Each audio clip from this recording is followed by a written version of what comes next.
ఇప్పుడు factory direct products నేరుగా మీ ఇంటికే ఖచ్చితమైన క్వాలిటీతో పాటు 30 to 50% తగ్గింపు 350కి పైగా నిత్యావసర వస్తువులను హోల్సేల్ ధరల్లో పొందండి. mavenSpeak.com లో షాపింగ్ చేయండి, మీ డబ్బులను ఆదా చేసుకోండి. ఇవాళ పవన్ కళ్యాణ్ ఢిల్లీ వెళుతూ ఉన్నారు సార్. కేంద్ర హోంమంత్రి అమిత్ షాతో భేటీ జరగబోతోంది. ఈ మధ్య కాలంలో పవన్ కళ్యాణ్ మాట్లాడిన మాటల నేపథ్యంలో ఈ అమిత్ షాతో భేటీ మీద సర్వత్రా రాజకీయ వర్గాల్లో ఉత్కంఠ నెలకొంది.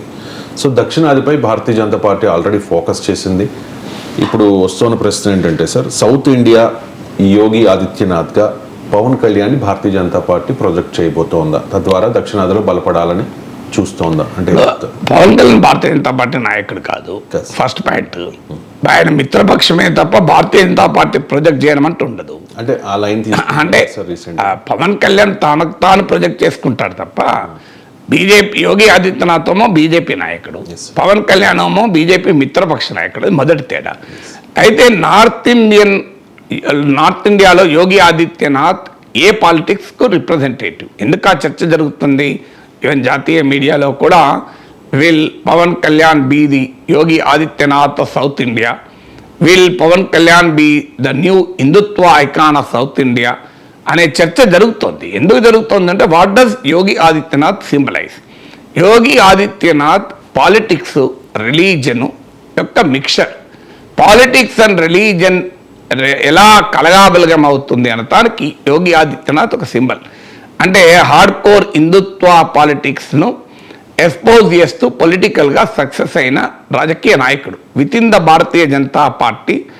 మోడీ తర్వాత ఈవెన్ ఒక మాటలో చెప్పాలంటే అమిత్ షాకు ఆర్గనైజేషనల్గా పెద్ద నాయకుడు కావచ్చు, కానీ జనరల్ పబ్లిక్ పాపులారిటీ చూస్తే Yogi Adityanath comes next only to Narendra Modi. ఎందుకు? కారణం ఏంటంటే ఆయన యొక్క ఐడెంటిటీకి రిప్రజెంటేటివ్. ఎప్పుడు కూడా ఏ పార్టీ అయినా ఏ నాయకుడైనా ఒక బలమైన అస్తిత్వానికి ప్రతీకగా ఉంటేనే రాజకీయంగా నిలబడతారు. ఏ బలమైన అస్తిత్వానికి ప్రాతినిధ్యం, they should represent some identity.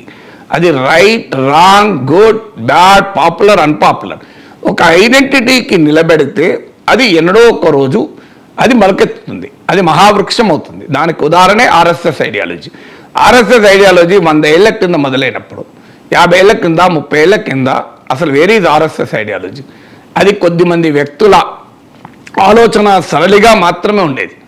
So అలాంటి వారు ఇప్పుడు మెయిన్ స్ట్రీమ్ ఐడియాలజీగా మారిపోయింది. ఈ ట్రెండ్ మారిపోయింది.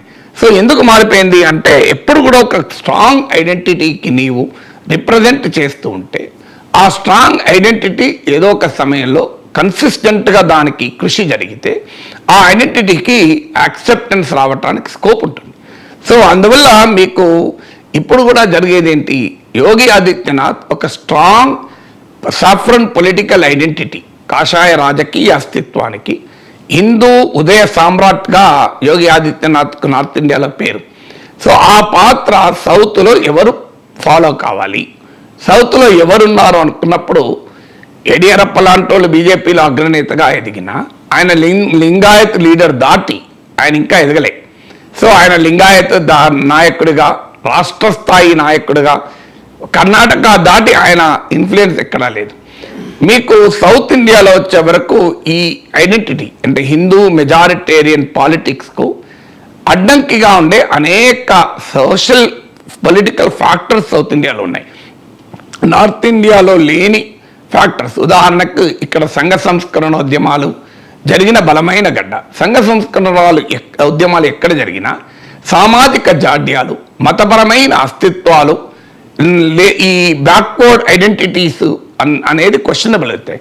మీకు కర్ణాటకలో బసవన్న, మీకు తెలంగాణలో అనేక రకాల రాజకీయ ఉద్యమాలు, తెలంగాణ ఉద్యమం నుంచి మొదలుకొని అనేక ఉద్యమాలు, ఇక్కడ మీకు ఆంధ్ర మహాసభ నాయకత్వంలో నిజాం వ్యతిరేక పోరాట చరిత్ర, ఇవన్నీ కూడా మీకు ఆంధ్రప్రదేశ్లో కందుకూరి వీరేశలింగం నుంచి మొదలుకొని సంఘ సంస్కర్తల పోరాటాలు, తమిళనాడులో అన్నాదురాయ్ పెరియార్ పోరాటాలు, మీకు కేరళలో ఈ శ్రీ నారాయణ గురు లాంటి సంఘ సంస్కర్తలు. ఈ సంఘ సంస్కరణ ఉద్యమాల వల్ల సామాజిక అస్తిత్వాల ప్రభావము ప్రజలపైన సడలిపోతుంది. ప్రజలు ఇంక్రీజింగ్లీ సెక్యులర్, ప్రోగ్రెసివ్గా మారిపోతుంటారు. సో అది సౌత్ ఇండియాలో ఉన్న ఫ్యాక్టర్, నార్త్ ఇండియాలో లేని. ఇంకొక ఫ్యాక్టర్ ఏంటంటే ఇక్కడ పొలిటికల్ మూమెంట్స్. ఇక్కడ పొలిటికల్ మూమెంట్స్ అన్నీ మతపరమైన రాజకీయ సమీకరణకు అనుకూలమైనవి కావు. ఎందుకంటే మీకు కేరళలో కమ్యూనిస్ట్ ఉద్యమాలకు కానీ, తమిళనాడులో ద్రవిడియన్ మూమెంట్ కానీ, తెలంగాణలో తెలంగాణ ఉద్యమం కానీ, ఈ ఉద్యమాలన్నీ కూడా ప్రజల్ని కులాలకు అతీతంగా, మతాలకు అతీతంగా ఐక్యం చేసింది. ఇప్పుడు మీకు తెలంగాణ ఉద్యమంలో అన్ని రకాల మతాలకు చెందినవారు, అన్ని కులాలకు చెందినవారు, సంబంధ వర్గాలు తెలంగాణ అస్తిత్వం చుట్టూ సమీకృతమయ్యారు. అందువల్ల ఈ మీకు తమిళనాడులో ద్రవిడియన్ మూమెంటు, కేరళలో లేదు ఎర్లీ డికేడ్స్లో 50s 60sలో ఆంధ్రప్రదేశ్ తెలంగాణ ప్రాంతంలో కమ్యూనిస్టు ఉద్యమాలు, ఇవన్నీ కూడా మతపరమైన అస్తిత్వ రాజకీయాలకు ఒక సీరియస్ ఛాలెంజ్ని విసిరాయి. ఇది రెండో ఫ్యాక్టర్.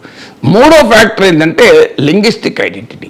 సౌత్లో ఉండేటువంటి ఈ భాషాపరమైన అస్తిత్వము మతపరమైన అస్తిత్వం కన్నా చాలా బలమైంది. అందుకే మీకు బీజేపీ భాషా ప్రయుక్త రాష్ట్రాలకు వ్యతిరేకం, అనేక భాషలుండే ఒక ఐడియా ఆఫ్ ఇండియాకు వ్యతిరేకం. బీజేపీ అందుకే దేశమంతా హిందీ ఉండాలని ఎందుకు కోరుకుంటారు? ఒకే భాష ఉంటే మతపరమైన అస్తిత్వ రాజకీయాలు చాలా సులభంగా జనానికి ఎక్కుతాయి. ఇక్కడ వచ్చేవరకు ఏమవుతుంది, మీరు తెలుగువాడు నేను హిందూ ముస్లిం అని చూడడు, నేను తెలుగువాడిని అని చూస్తాడు. తమిళుడు నేను హిందూ ముస్లిం అని చూడడు, నేను తమిళుణ్ణి అని చూస్తాడు. కన్నడ వాడు నేను కన్నడ అని చూస్తాడు, మీకు మలయాళీ వాడు మలయాళీ అని చూస్తారు.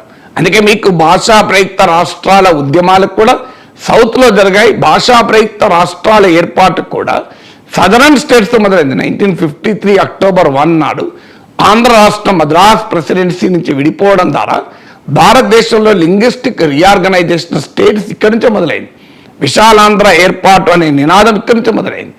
అందువల్ల మీకు భాషా ప్రయుక్త రాష్ట్రాలు లింగ్విస్టిక్ రీఆర్గనైజేషన్ స్టేట్స్ అనే ప్రాసెస్ మొదలైంది ఆంధ్రగడ్డ మీద, తెలుగు గడ్డ పైన.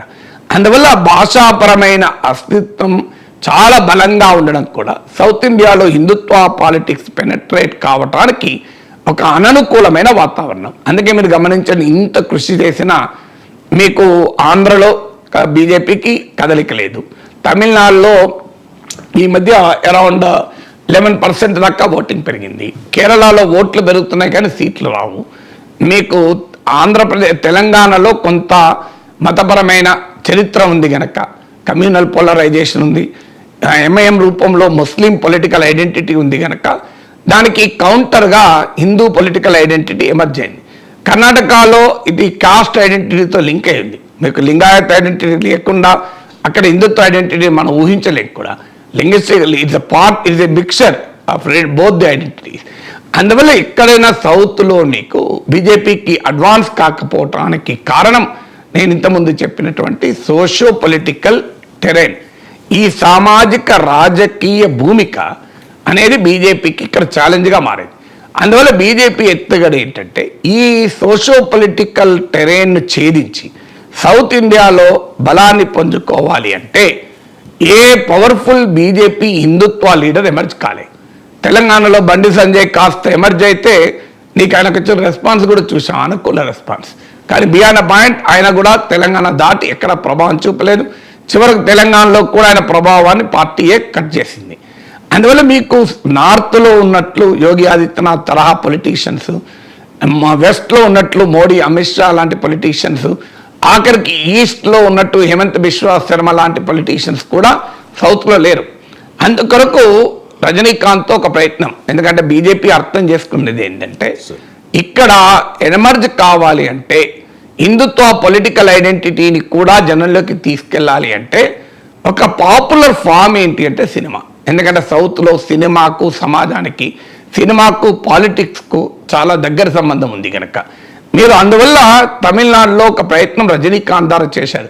రజనీకాంత్ మీకు గుర్తుండే ఉంటుంది, స్పిరిచువల్ పాలిటిక్స్, నాది ఆధ్యాత్మిక రాజకీయాలు అని చెప్పాడు. హిమాలయాలకు వెళ్ళి ఆయన మెడిటేషన్ కూడా చేసి వచ్చాడు. కానీ కారణం రజనీకాంత్ మూలాలు తమిళ కాదు, రజనీకాంత్ మూలాలు మరాఠా. ఆయన మహారాష్ట్ర నాకు గుర్తున్నంత వరకు ఆయన మరాఠీ, తమిళనాడులో వచ్చి సెటిల్ అయ్యాడు. అందువల్ల ఆయనకు ద్రవిడియన్ పాలిటిక్స్, రాజకీయాల కొరకు, ప్రజల్లో బలం కొరకు పెరియార్ అన్నాదురాయ్ అన్నా కూడా ఆ పెరియార్ అన్నాదురాయ్ ద్రావిడ ఉద్యమ భావజాలం అనేది రజనీకాంత్కి ఎక్కే అవకాశం లేదు, అన్లెస్ ట్రాన్స్ఫార్మ్ అయితే తప్ప. సో రజనీకాంత్ మహారాష్ట్రలో ఏ ఐడెంటిటీస్ అయితే బలంగా ఉన్నాయో, అన్ని దశాబ్దాలు తమిళనాడులో ఉన్నా, ఆయన తమిళ సూపర్ స్టార్గా రూపాంతరం చెందినా ఆయనకున్న అస్తిత్వ మూలాలను అయితే వదులుకోలేదు. సో అందువల్ల మీకు రజనీకాంత్ ద్వారా ఒక ప్రయత్నం చేశాక రజనీకాంత్ ఆయన వయస్సు రీత్యా కావచ్చు, వృద్ధాప్యం రీత్యా కావచ్చు, ఆరోగ్యం రీత్యా కావచ్చు, ఆయన మధ్యలోనే వదిలేశాడు. ఇక మిగిలింది ఎవరు అన్నప్పుడు ఇప్పుడు పవన్ కళ్యాణ్ ఉన్నారు. ఎందుకంటే రజనీకాంత్ తర్వాత సౌత్ ఇండియాలో రిలేటివ్లీ సినిమా రంగంలో పాపులర్, ఈవెన్ చిరంజీవి కొరకు కూడా బీజేపీ ప్రయత్నం చేసింది. గమనిస్తే అల్లూరు సీతారామరాజు శత జయంతి అప్పుడు నరేంద్ర మోడీ కేంద్ర ప్రభుత్వం ఈవెంట్ జరిపితే ప్రత్యేకంగా మొగల్తూరుకు మీకు అల్లూరు సీతారామరాజు పుట్టిన ఊరు పక్కనే చిరంజీవి ఊరికి, అక్కడికి మీకు మోడీ వస్తే చిరంజీవిని కూడా పిలిచారు. సో మీకు ఈవెన్ చంద్రబాబు నాయుడు ప్రమాణ స్వీకారం అప్పుడు మీరు అక్కడ చూడండి స్టేజ్ మీద ఏం జరిగిందో మనకు అర్థమవుతుంది క్లియర్గా. మోడీ చంద్రబాబు నాయుడు ప్రమాణ స్వీకారంలో కూడా చిరంజీవి పవన్ కళ్యాణ్లకు ఎక్కువ ప్రియారిటీ ఇచ్చింది కనబడింది మీకు. అలాగే మీకు ఎన్డీఏ మీటింగ్లో చూడండి, చంద్రబాబు నాయుడు పవన్ కళ్యాణ్లో ఇద్దరూ ఉండగా, ఎన్డీఏ దేశవ్యాప్తంగా ఎన్డీఏ నేతలు ఉండగా, పవన్ కళ్యాణ్ ప్రత్యేకంగా ప్రస్తావిస్తూ ఏ పవన్ నై హై ఏ తుఫాన్ హై అన్నాడు.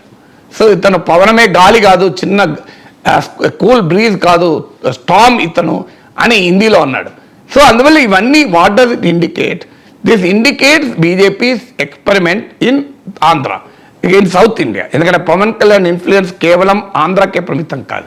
పవన్ కళ్యాణ్ అభిమానులు తెలంగాణలో ఉంటారు, మీకు తెలుగు వాళ్ళు ఉన్న కర్ణాటకలో ఉంటారు, తమిళనాడులో కూడా ఉంటారు. అందువల్ల బీజేపీ ఒక ప్రయత్నం చేయొచ్చు. దానికి లింక్ ఏంటి అంటే పొలిటికల్గా బీజేపీతోనే పవన్ కళ్యాణ్ ఉన్నాడు. ఈవెన్ మీరు నిన్న కాక మొన్న ఆయన మాట్లాడింది మీరు చూడండి జాగ్రత్తగా, పిఠాపురం సభలో చూడండి, ఎన్డీఏ గురించి ప్రస్తావించేటప్పుడు ఆయన ఆర్డర్ ఏం చెప్పాడు మీరు ఒక్కసారి గమనించండి. జనసేన, భారతీయ జనతా పార్టీ, తెలుగుదేశం అన్నాడు. What is that order? న్యాయంగా అయితే ఎన్డీఏలో ఆర్డర్ ఏంటి? ఫస్ట్ టీడీపీ రాదు. ఓకే, ఆయన సొంత పార్టీ కనుక ఫస్ట్ జనసేన చెప్పుకోవచ్చు, నేను అభ్యంతరం చెప్పను. జనసేన, టీడీపీ, బీజేపీ అని చెప్తారు జనరల్గా ఎవరైనా, ఎందుకంటే ఆయన సొంత పార్టీ జనసేన కనుక. నెక్స్ట్ అతిపెద్ద పార్టీ టీడీపీ. మీరు చంద్రబాబు నాయుడు, లోకేష్ కానీ మీరు జనసేన, బీజేపీ, తెలుగుదేశం అంటారా? మీరు ఎక్కడ చూడండి, బై మిస్టేక్ కూడా అన్నారు. తెలుగుదేశం పార్టీ అంటాడు, జనసేన నెక్స్ట్, బీజేపీ ఇది థర్డ్. ఎందుకంటే ఎందుకు ఈ మూడు పార్టీలు ఆర్డర్ స్ట్రెంత్ రీత్యా. కానీ పవన్ కళ్యాణ్ జనసేన, భారతీయ జనతా పార్టీ, టీడీపీ అన్నాడు. మీరు అది అన్యాపదేశంగా అన్నాడా, కాన్షియస్గా అన్నాడా? That only shows is mind. So అందువల్ల పవన్ కళ్యాణ్ టీడీపీ ద్వారా బీజేపీకి రాలేదు, బీజేపీ ద్వారా టీడీపీకి వచ్చాడు. మీరు గమనిస్తే 2014లో కూడా పవన్ కళ్యాణ్ మోడీని కలిశాడు. అందువల్ల పవన్ కళ్యాణ్ క్లియర్గా బీజేపీతో పొలిటికల్గా అసోసియేట్ అయి ఉన్నాడు. ఇటీవల వచ్చిన పరిణామక్రమం ఏంటంటే ఐడియాలజికల్గా కూడా అసోసియేట్ అయ్యాడు. ఇప్పటిదాకా ఆయన 2019లో మార్క్సిస్ట్ రెవల్యూషనరీస్ అయిన చేగువేరా, ఫిడెల్ కాస్ట్రోల పేరు చెప్పాడు మీకు. అప్పుడు ఈవెన్ నాకు గుర్తు ఆయన ప్రచార రథానికి కూడా చేగువేరా ఫోటోలు ఉన్నట్టు గుర్తు, నాకు సబ్జెక్టు కరెక్షన్. బట్ అనేక సార్లు చెప్పాడు నాకు చేగువేరా స్ఫూర్తి అని. ఎవరు చేగువేరా? ఎవరు? ఆయన కమ్యూనిస్టు విప్లవకారుడు, క్యూబా విప్లవకారుడే కావచ్చు. చేగువేరా అంటే ఇన్స్పిరేషన్గా ఉండొచ్చు చాలామందికి. ఫిడెల్ కాస్ట్రో ఎవరు? ఆయన కమ్యూనిస్టు విప్లవకారుడు. ఫిడెల్ కాస్ట్రో ఏమన్నాడు? సోషలిజం సంరక్షణలో మమ్మల్ని విధి తుది సైనికులుగా నిర్ణయిస్తే మా తుది రక్తపు బొట్టువైనా దారపోసి మా దేశ స్వావలంబనను, సామ్యవాదాన్ని కాపాడుకుంటామన్నాడు. ఇది Fidel Castro statement. So Fidel Castro, చేగువేరాలు తమకు స్ఫూర్తి అన్న పవన్ కళ్యాణ్ కాస్త ఇప్పుడు ఏం మాట్లాడుతున్నాడు? సనాతన ధర్మం అంటున్నాడు. ఇప్పుడు కంప్లీట్గా హిందుత్వ పొలిటికల్ టర్న్ తీసుకున్నాడు. అఫ్కోర్స్ ఇంకా యోగి ఆదిత్యనాథ్ లాగా మాట్లాడతలేడు. సో యోగి ఆదిత్యనాథ్ నాకు ఇస్లాం అయినా ఒకటే, నాకు క్రిస్టియానిటీ కూడా గౌరవమే అని అనడు ఆయన. వాళ్ళను మీకు యోగి ఆదిత్యనాథ్ ముఖ్యమంత్రి కాకముందు మాట్లాడింది అయితే నేను చెప్పాల్సిన అవసరం లేదు. కానీ పవన్ కళ్యాణ్ ఈజ్ ఎవాల్వింగ్. ఆయన ఎలా ఎవాల్వ్ అవుతున్నాడు? ఫిడెల్ కాస్ట్రో, చేగువేరాల నుంచి మొదలుకొని, అంటే మార్క్సిస్ట్ వామపక్ష విప్లవకారుల స్ఫూర్తి నుంచి మొదలుకొని ఆయన హిందుత్వ పాలిటిక్స్ క్లియర్గా వస్తున్నట్టు కనబడుతుంది కదా. ఇది ఆయనలో వచ్చే యొక్క సైద్ధాంతిక పరిణామక్రమాన్ని నేను అనుకోను. అదేదో ఐడియాలజికల్ ట్రాన్స్ఫర్మేషన్. మనిషి మారచ్చు, మనిషి చాలామంది మారుతూ ఉంటారు. లెఫ్ట్ నుంచి రైట్కి ఉండే వాళ్ళు ఉంటారు, రైట్ నుంచి లెఫ్ట్కి వెళ్ళే వాళ్ళు ఉంటారు, ఉండరని అనడం లేదు. కానీ but it is not ideological transformation. మీరు జాగ్రత్తగా గమనిస్తే it's a deliberate political choice. Pawan Kalyan ఒక స్పేస్ ఉంది ఆంధ్రప్రదేశ్లో, హిందుత్వ పాలిటిక్స్కు స్పేస్ ఉంది. ఆ స్పేస్ను ఎవరు ఉపయోగించుకోవడం లేదు. ఆ స్పేస్ ఇప్పటి వరకు బలహీనంగా ఉంది, బీజేపీ తప్ప. ఎందుకంటే దానికి ఆ స్పేస్కి ఒక లీడర్ లేడు. ఎప్పుడు కూడా రవిశంకర్ గారు ఏమవుతుంది అంటే, ఒక ఐడియా ప్రజల్లో ఉండడం వేరు, ఆ ఐడియా ప్రజల్ని సమీకృతం వేరు. ఒక తత్వవేత్త అంటాడు, if an idea grips the mind it becomes the material force అంటాడు. ఒక ఆలోచన మనస్సుల్ని ఆవహిస్తే అది భౌతిక శక్తిగా మారుతుంది అంటాడు. అందువల్ల మీకు తెలంగాణ 2002లో కేసీఆర్ డిప్యూటీ స్పీకర్ అనే ఒక చిన్న పొలిటికల్ పోస్ట్లో ఉండి బయటికి వచ్చి తెలంగాణ వాదాన్ని ఎత్తుకోక ముందు ఎవరన్నా ఊహించారా తెలంగాణ రాష్ట్రం ఏర్పడుతుందని, కేసీఆర్ 10 ఏళ్ల పాటు ముఖ్యమంత్రి అవుతాడని ఎవరైనా ఊహించారా? అంటే ఒక 12 ఏళ్ల పాటు ఆ ఐడియా ప్రజల్లో నిద్రాణంగా ఉన్నదాన్ని, అంతర్లీనంగా ఉన్నదాన్ని, దాన్ని భావ్యపరిచి దానికి ఒక పొలిటికల్ ఎక్స్ప్రెషన్ ఇస్తే అదొక పవర్ఫుల్ పొలిటికల్ వెపన్గా కేసీఆర్కు ఉపయోగపడింది. అందువల్ల పవన్ కళ్యాణ్ అంచనా కూడా బహుశా ఏంటంటే, ఇవాళ హిందుత్వ ఐడియాస్ ఆంధ్రప్రదేశ్లో అంత పాపులర్ కాకపోవచ్చు, కానీ దానికి ఎవరైనా ఒక నాయకుడు వచ్చి, ఎందుకంటే దేశవ్యాప్తంగా ఆ వాతావరణం ఉంది, పరుగునున్న తెలంగాణ, తమిళనాడు, కేరళలో హిందుత్వ పాలిటిక్స్కు రోజు రోజుకు బలం పెరుగుతోంది. అందువల్ల ఆంధ్రప్రదేశ్లో కూడా ఆ స్పేస్ పట్టుకునే నాయకుడు బీజేపీలో కూడా లేడు. ఆ స్పేస్ను తాను గనక ఓన్ చేసుకుంటే తాను పొలిటికల్ కన్సాలిడేషన్కు ఉపయోగపడుతుంది. ఎందుకంటే ఇప్పుడు ఆయన వైసీపీ వ్యతిరేక పాలిటిక్స్లో ఉన్నాడు. వైసీపీ వ్యతిరేక పాలిటిక్స్ ప్రత్యేకంగా పవన్ కళ్యాణ్కి ఉపయోగపడేది ఏముంది? అది ఏమైనా ఉపయోగపడితే టీడీపీకి ఫస్ట్ ఉపయోగపడుతుంది. వైసీపీ వ్యతిరేక పొలిటికల్ స్పేస్లో టీడీపీ డామినేటింగ్ తప్ప జనసేన కాదు. ఇక జనసేనకు ఒక ప్రత్యేక పొలిటికల్ స్పేస్ రావాలి, ప్రత్యేక సోషల్ స్పేస్ రావాలి. ఆ ప్రత్యేక సోషల్ స్పేస్కు పవన్ కళ్యాణ్కు ఉన్న సామాజిక నేపథ్యం అనివార్యంగా ఉపయోగపడుతుంది. ఎందుకంటే కాపులు పొలిటికల్గా మార్జినలైజ్ అయి ఉన్నారు, సంఖ్యాపరంగా బలం ఉన్న కొన్ని అంచనాల ప్రకారం అయితే ఆంధ్రప్రదేశ్ జనాభాలో దాదాపు 26% వరకు ఉంటారని. బట్ ఏదున్నా they are a significant number Kapus. దేశంలో ఆంధ్రప్రదేశ్ ఏర్పడినప్పటి నుంచి 2 బలమైన కమ్యూనిటీస్, కమ్మారెడ్లే తప్ప రాజకీయ అధికారం అంటే మంత్రులు, ఎమ్మెల్యేలు, ఎంపీలు కాదు, ముఖ్యమంత్రి పదవి పొందలేదు. అందువల్ల కాపులకు సామాజికంగా సంఖ్యాబలం ఉన్న వారొక డామినెంట్ సోషల్ గ్రూప్గా ఉన్న ఆంధ్రప్రదేశ్లో పొలిటికల్ జస్టిస్ జరగలేదు. ఆ పొలిటికల్ జస్టిస్ జరగలేదు కనుక పవన్ కళ్యాణ్ చిరంజీవి రూపంలో ఒక చిరంజీవిని కాపు నాయకుడిగా మనం చెప్పలేము. కానీ చిరంజీవి కోరినా కోరకపోయినా, చిరంజీవి ప్రత్యేకంగా ఉపయోగించకపోయినా కాపు ఓటు చిరంజీవి వెనకాల సమీకృతమైంది. 18% ఓటింగ్ వచ్చింది, 18 సీట్లు వచ్చాయి, 71 లక్షల ఓట్లు వచ్చాయి. పవన్ కళ్యాణ్ రోజు ఉపయోగపడేది. అంటే ఒక బలమైన సామాజిక భూమిక. మీరు 2024 ఎన్నికల్లో చూడండి, పవన్ కళ్యాణ్ గతంలో మాట్లాడు అనేక సార్లు, అవును నేను కాపు బిడ్డను, కాపు కుటుంబంలో పుట్టాను, కాపు కులంలో పుట్టానని చెప్పాడు కూడా. అందువల్ల ఈ కాపు సోషల్ ఐడెంటిటీ ప్లస్ హిందుత్వ సోషల్ ఐడెంటిటీ, ఈ 2 కాంబినేషన్ అయితే ఈ పొలిటికల్ స్పేస్లో ఎవరు లేరు. జగన్ లేడు, చంద్రబాబు లేడు. మీరు గమనించండి. సో జగన్, చంద్రబాబు ఇద్దరూ లేని పొలిటికల్ స్పేస్ ఇది. ఇది అటు సోషల్ ఐడెంటిటీ కాపు ఐడెంటిటీ, ఇటు పొలిటికల్ ఐడియాలజికల్ ఐడెంటిటీ హిందుత్వ ఐడెంటిటీ. దీనికి తెలుగుదేశం పార్టీ తన అవసరాల రీత్యా ఈ సోషల్ అండ్ పొలిటికల్ ఐడెంటిటీకి బలాన్ని చేకూర్చింది. అనివార్యంగా జగన్ను ఎదుర్కోవటానికి తమకు సహజంగా కలిసి రాని కమ్యూనిటీ అయినా కాపులతో ఒక సోషల్ అలియన్స్ ఏర్పడింది. అది పవర్ఫుల్గా పనిచేసింది. దాని ఉదాహరణే గోదావరి జిల్లాలో ఎన్టీ రామారావు టైంలో సాధించిన విజయానికి కూడా కృష్ణా గుంటూరు జిల్లాలో 2024లో కూటమి సాధించింది. సో ఇప్పుడు అది తెలుగుదేశం తన అవసరాల కొరకు అనివార్యంగా కలవాల్సి వచ్చింది. రెండవది, ఇటీవల కారణాలు ఏదైనా చంద్రబాబు నాయుడు తిరుపతి లడ్డు వ్యవహారంతో జగన్ను ఎదుర్కోవటానికి, అంటే జగన్ మత విశ్వాసాలను ఆయుధంగా చేసుకొని గనక అటాక్ చేస్తే తనకు పొలిటికల్గా ఉపయోగపడుతుంది, అప్పర్ కాస్ట్ కన్సాలిడేషన్ ఇమీడియట్గా అవుతుంది, ఈవెన్ అదర్ మార్జినలైజ్ కాస్ట్లో కూడా హిందుత్వ ప్రభావం ఉంటుంది కదా అని చంద్రబాబు నాయుడు వేసిన పొలిటికల్ మ్యాథ్స్ పవన్ కళ్యాణ్కి ఉపయోగపడుతుంది. ఎందుకు ఉపయోగపడుతుంది అంటే అల్టిమేట్గా ఆ హిందుత్వ పొలిటికల్ స్పేస్లో టీడీపీ ఉండే అవకాశం లేదు. అది అనివార్యంగా ఆ సోషల్ స్పేస్ అయినా, కాపు పొలిటికల్ స్పేస్ అయినా, హిందుత్వ స్పేస్ అయినా అది టీడీపీ ఉండదు. ఆ టీడీపీ అవసరాలకు ఉండొచ్చు. ఇప్పుడు 2014లో కాపులు టీడీపీకి ఓటేయచ్చు, 2019లో మీరు మళ్ళీ చూడండి, టీడీపీ నుంచి ఆ ఓటు డ్రిఫ్ట్ అయ్యి వైసీపీకి ఎక్కువ పడ్డది. 2024లో మళ్ళీ కంప్లీట్గా టీడీపీ కన్సాలిడేట్ అయింది. సో అందువల్ల ఈ రెండింటిని తెలుగుదేశం పార్టీ, చంద్రబాబు నాయుడు తమ రాజకీయ వ్యూహాత్మక అవసరాల రీత్యా అటు కాపు ఐడెంటిటీని, ఇటు హిందుత్వ ఐడెంటిటీని ఆయన సమర్థించాడు.